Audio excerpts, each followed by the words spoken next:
आमच्या आता तर सोमवार गुरुवार शनिवार 1,000-1,000 जाते. हे रेसिपी कुणाची आहे आणि रेसिपी वड्याची ह्यांची आणि चटणीची माझी. अच्छा म्हणजे दोघांचं हा कॉम्बिनेशन मध्ये चाललंय सगळे. गरमा साबुदाणा वडा आणि चटणी हे उपवास नसलं असला तरी माझं. आणि आपल्या बारामतीमध्ये एक असा स्पॉट आहे जिथे 7ही दिवस साबुदाणा वडा मिळतो.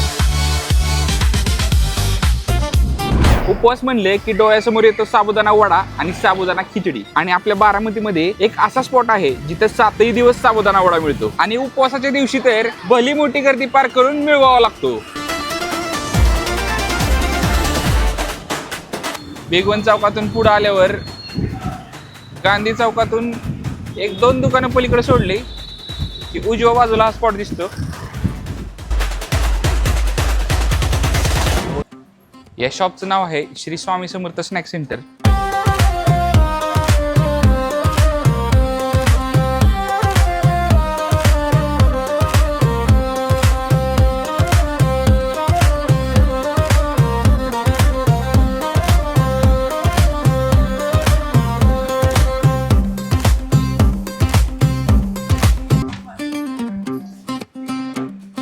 बारामतीतल्या 7ही दिवस साबुदाणा वडा मिळणाऱ्या श्री स्वामी समर्थ स्नॅक्स मध्ये आहोत आपण. काका तुमचं नाव? सुनील जगन्नाथ ढवाण. आपला कधीपासून शॉप आहे? थोडं शॉप बद्दल आपली माहिती सांगा. 15 वर्ष झाली. 15 वर्ष. काय काय प्रोडक्ट्स होते आपले? काय साबुदाणा वडाच फक्त होता पहिला. आता वडापाव पण चालू केला.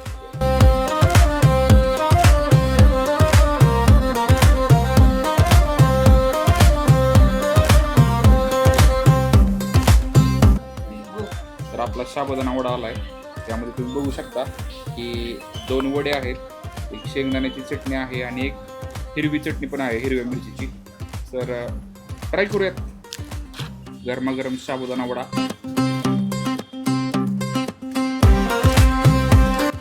गरमागरम साबुदाणा वडा आणि चटणी हे उपवास नसलं असला तरी माझं फेवरेट कॉम्बिनेशन आहे. साधारण 50 रुपयात मिळतं हे 2 वडे.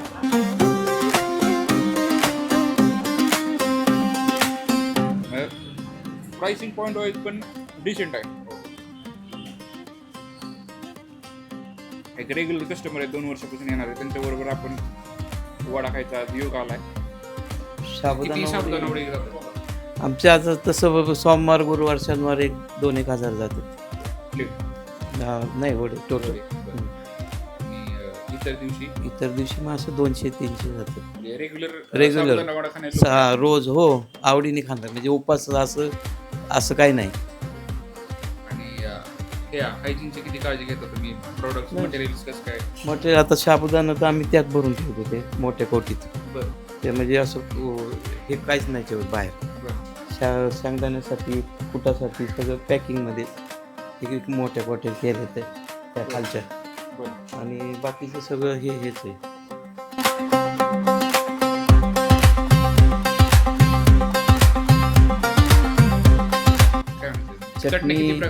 चटणी तिखट एक असते, त्यात मिरची, लिंबू आणि शेंगदाण्याचं कूट, मीठ. यात शेंगदाणा, साखर, मीठ आणि मिरची, लिंबू. दही वापरत नाही.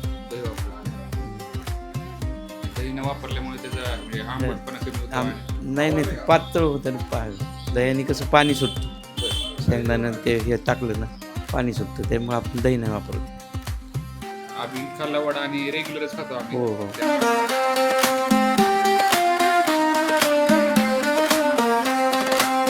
हे रेसिपी कुणाची आहे? रेसिपी वड्याची ह्यांची आणि चटणीची माझी.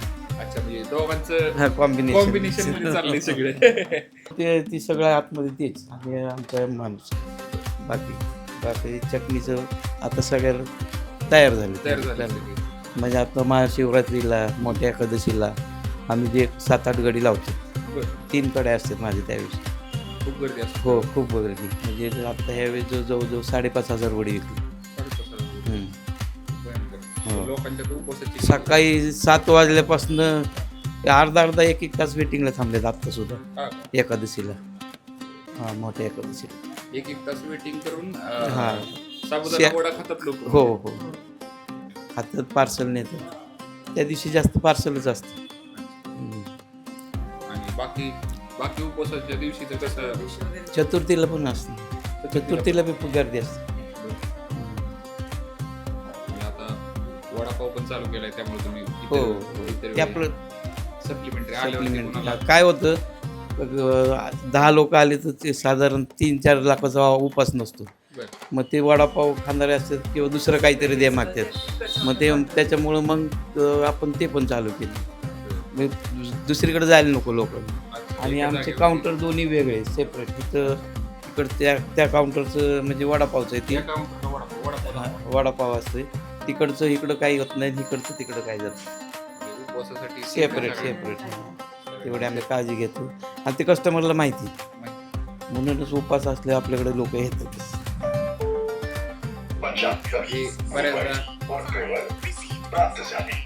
बऱ्याचदा काय होतं की लोकांचा विश्वास नसतो की हां, नाही की का? तसं 100% सिक्युरिटी इथे लोकांना की यात इकडचं तिकडं काय होत नाही. आणि साधारण चतुर्थीला तर आम्ही नाहीच ठेवत वडापाव, फक्त साबुदाणा वडाच असतो. म्हणजे हेच उरकत नाही त्यामुळे तिकडं जातच नाही आम्ही. असं पहिलं 15 रुपयाला एक वडा देत होतो, नंतर 20 रुपये केला. आणि आता गॅसची ते आता मोठी सिलेंडर 3200 रुपयाला झाला, त्याच्यामुळे मग आता 25ला गेला. 25 रुपयाला वडा, एक- आता एक वडा आहे. एक वडा 50 50 रुपयाला प्लेटमध्ये दोन वडे. दोन येतात. हां, तर हा साबुदाणा वडा खायला पूर्ण बारामतीतून लोक येत असतात उपवासाच्या दिवशी, उपवास नसताना सुद्धा. तर आपण काही कस्टमर आहेत त्यांच्याशी आपण बोलूयात. तुम्हाला सांगा कसा वाटतो वडापाव, कधीपासून आता तुम्ही काय? 1-2 वर्षापासून येतो. चांगली टेस्ट आहे आणि बाकी ऑइल वगैरे सगळ्या गोष्टी सगळं व्यवस्थित आहे आणि बॉडीमध्ये डायजेस्ट वगैरे पण व्यवस्थित होतात थोडे आणि चांगले आहेत खाण्यासाठी. हो, येस. तुमचं नाव? रोहन माने. काका तुमचं नाव? अमोल डिगे. मी सांगा तुमचा एक्सपिरियन्स वड्याबद्दल. 1 वर्षापासून इथनं शाबू वडा खाण्यासाठी येतो. हां, आणि बेस्ट क्वालिटी आहे इथं. तर उपवासाला येता का? नाही, उपवासा दिवशी येतो. शनिवारी कनेरीला गेले की आपलं येत असतो. चालेल काका, छान वाटलं तुमच्याशी गप्पा मारून. आणि वडा तुमचा आम्हाला आवडतो, सगळ्या बारामतीकरांना आवडतो. हो. हा वडा अजून बाकीच्या शहरातल्या लोकांना खायला मिळेल. नाही बरेच बारामती सोडून बाहेरचे लोक सुद्धा आता सरापाचे ते त्यांना कस्टमर बरं. ते खास म्हणजे उपास नसतो त्यांचा तरी आपलं वडा खायला येते. एखादा आउटलेट दुसऱ्या पण शहरात चालू व्हावं नाही. अशा आम्ही शुभेच्छा देतो तुम्हाला. द्या, नाही पण आम्हाला हेच उरकत नाही. हा होता बारामतीतला एकदम फेमस असलेला साबुदाणा वडा स्पॉट. तुम्ही सुद्धा या साबुदाणा वडा स्पॉटचे फॅन असाल तर नक्की कमेंटमध्ये आम्हाला सांगा आणि तुमचा उपवासाचा आवडता स्पॉट कमेंटमध्ये सांगा. आम्ही त्या स्पॉटला नक्की भेट देऊ.